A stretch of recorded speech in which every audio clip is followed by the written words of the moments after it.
Dy kontrata me vlerë afër 1 milion euro në komunën e Istogut janë dhënë për operator ekonomik që nuk I kanë përmbushur plotësisht kriteret e kërkuara në tender. Sipas një raporti të Zyrës Kombëtare të Auditimit për vitin 2025, një nga rastet ka të bëjë me kontratën për rehabilitimin e kanalit të Gogës nga Penda deri në Gurrakoc me vlerë mbi 596.000 euro.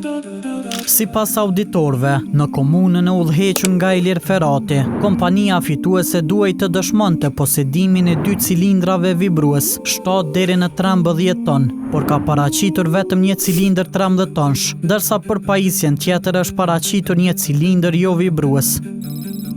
Parregullsi janë evidentuar edhe në një tjetër tender për ndërtimin e rrugëve lokale.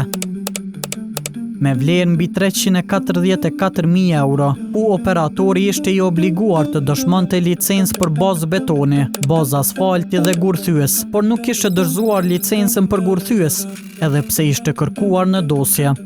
Sipas ZKA-s, këto raste lidhen me mungesë të kontrolleve të brendshme në prokurim dhe mosvlerësim të ofertave sipas kritereve të përcaktuara. Po ashtu, auditori ka bërë thirrje që komuna të forcoj kontrollin në fushën e prokurimit publik. Shënjestër.net